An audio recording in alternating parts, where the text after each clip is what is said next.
Muhammad was born near Saudi Arabia, and he had this idea that he was a prophet to the Arab people. And he began to spread this. It comes from Genesis chapter 16. And it says this, it says, now Sarai, Abram's wife, had borne him no children, and she had a female Egyptian servant whose name was Hagar. And Sarah said to Abram, behold, now the Lord has prevented me from bearing children. Go into my servant. It may be that I shall obtain children by her. And Abram listened to the voice of Sarai. So remember, Abram and Sarai, they were promised a miracle child. And what happened is they couldn't wait for the promise. And Sarai said, hey, sleep with my slave servant here, Hagar.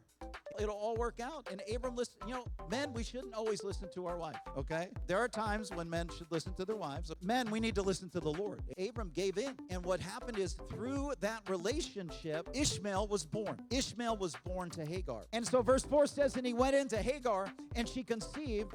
And when she saw that she had conceived, she looked with contempt on her mistress. So once Hagar became impregnated, she began to look in a negative way at Sarai.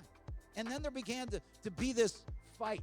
How many know that some of the things we see happening in the Middle East, born out of Abram's stupid decision to sleep with Hagar? That's what it's all rooted in. There's this conflict. There's this striving. Because what has happened is Ishmael was the firstborn, but he wasn't the one God chose. But the firstborn deserves to have the rights of the father, the inheritance.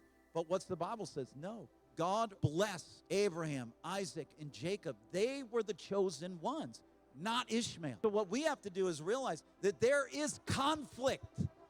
The Bible calls ancient hostility between the Arabs and the Israelis, between the Arabs and the Christians. What's it rooted in? It's rooted in the Bible. So this is the story of how the Arab people were born, descendants of Ishmael, and then how the Jewish people, the Israeli nation, was born through the descendants of Abraham, Isaac, and Jacob.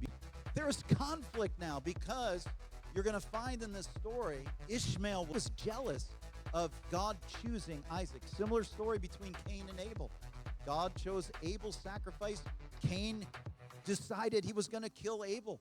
There's this same hatred today in many of the Arab nations because they refuse to acknowledge Israel as God's chosen people. God made a covenant with the descendants of Abraham, Isaac, and Jacob. He didn't make a covenant with Abraham, Hagar, and Ishmael.